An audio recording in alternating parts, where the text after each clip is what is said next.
It was Christmas Eve, and Mr. Ebenezer Scrooge sat busy in his counting house, solitary as an oyster.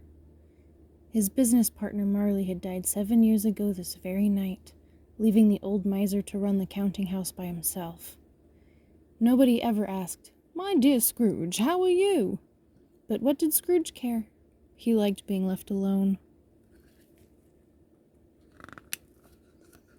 The door of Scrooge's office was open that he might keep his eye upon his clerk, Bob Cratchit, who sat in a dismal little cell beyond, copying letters.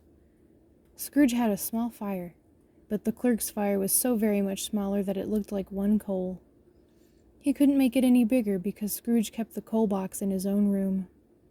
Bob tried to warm himself at the candle, but being a man of little imagination, he failed.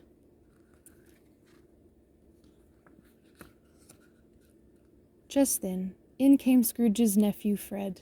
"Merry Christmas, Uncle," he said. "Will you come and dine with us on Christmas Day?" "Christmas," said Scrooge. "Bah! Humbug!" The frost and fog hung about the city as Scrooge made his way home at the end of the day. But when he put his key in the lock, he glanced up at the door knocker and saw that it was no longer a brass knocker. It had transformed into Marley's face.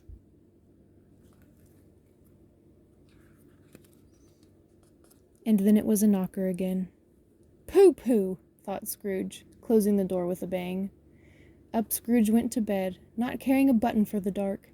Darkness is cheap, and Scrooge liked it. But then he heard the sound of a heavy chain being dragged up the stairs and coming straight towards his door. It was Marley's ghost.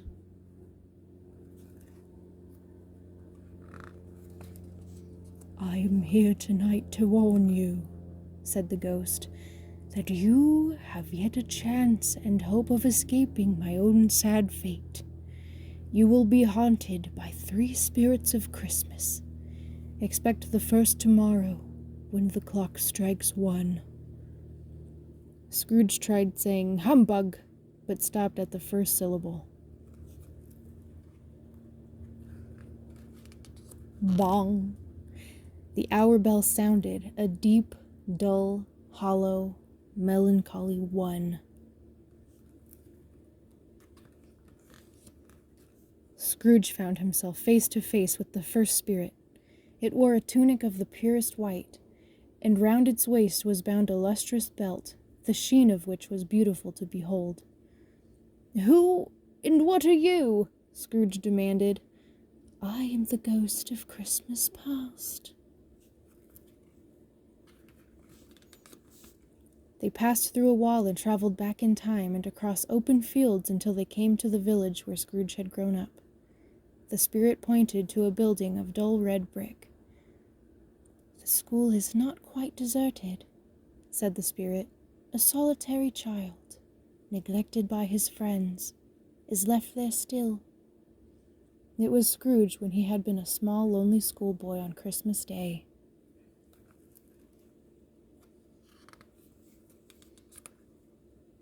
"Poor boy," said Scrooge. "Spirit, show me no more." "I told you these were the shadows of things that have been," said the spirit. "They are what they are. Do not blame me."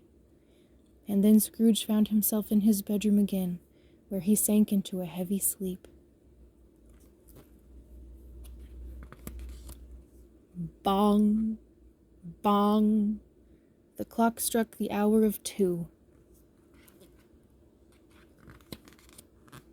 Scrooge awoke to see his own room, but it had undergone a surprising transformation. There was holly and mistletoe everywhere, and a mighty blaze in the fireplace. In the middle of the room stood a jolly giant, glorious to see. "I am the ghost of Christmas Present." The good spirit led Scrooge straight to Bob Cratchit's house. At the table sat Mrs. Cratchit, waiting to carve a very small turkey. Then in came Bob Cratchit, with his son Tiny Tim upon his shoulder.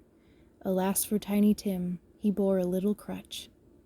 Bob took up his place at the table and proposed a toast.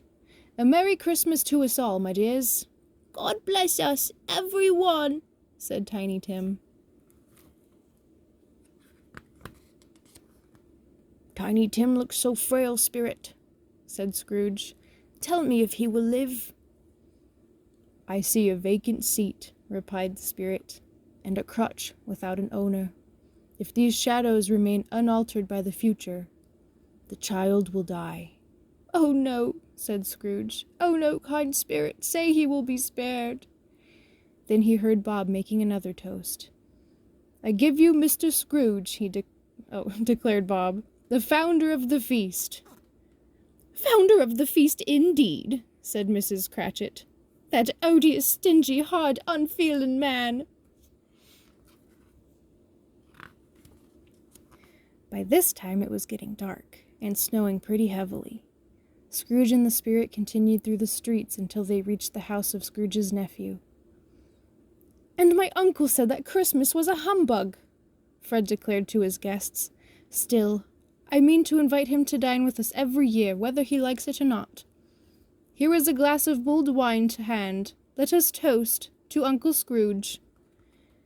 A very Merry Christmas and a Happy New Year to the old man, wherever he is." Bong! The clock struck again. Bong! Bong! Scrooge looked about him for the jolly giant, but it had vanished.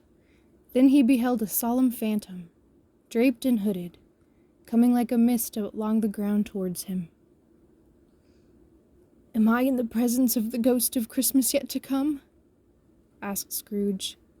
The Spirit answered not, but pointed onward.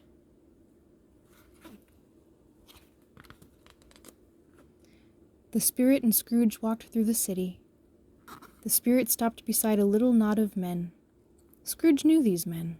They were men of business, very wealthy, and of great importance. They were talking of an acquaintance who had recently died. "When did he die?" asked one man. "Last night, I believe," his friend replied. "It's likely to be a very cheap funeral," the first man said. "I don't know of anybody to go to it." "Spirit, I feel our parting moment is at hand," said Scrooge. "Tell me, who is the man who has died?" The Spirit led him to a churchyard and stood among the graves, pointing down to one. Scrooge crept towards it, trembling as he went, and following the Spirit's finger, read upon the stone his own name. "Spirit, help me to avoid this lonely fate," cried Scrooge. "I am not the man I was. I will honor Christmas in my heart and try to keep it all the year. I will live in the past, the present, and the future. The spirits of all three shall live within me." Is it getting too scary for you, Garbanzo? Ding dong bell, the Christmas bells ring out. Bell ding dong. Scrooge awoke, and he was home. The bed was his own, the room was his own. Best and happiest of all, the time before him was his own, to make amends in. He rushed into the street. Golden sunlight, heavenly sky, sweet fresh air, merry bells, oh, glorious, glorious! I am as giddy as a schoolboy. A Merry Christmas to everybody. A Happy New Year to all the world.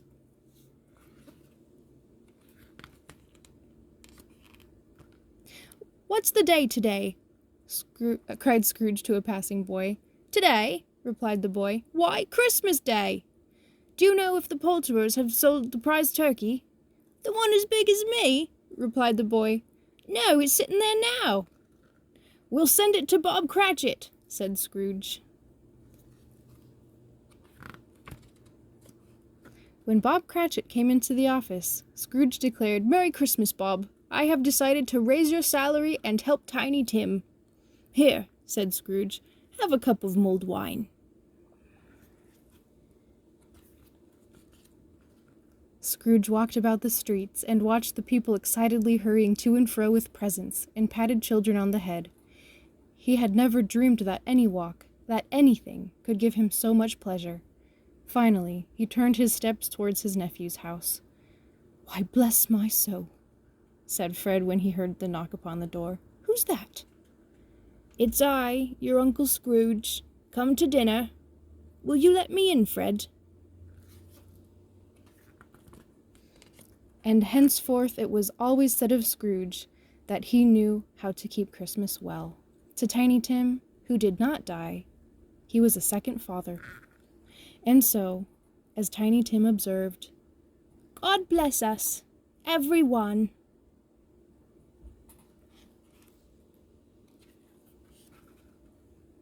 The end.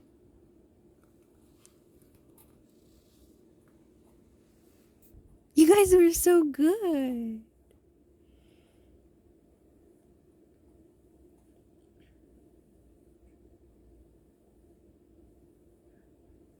Good job, you guys.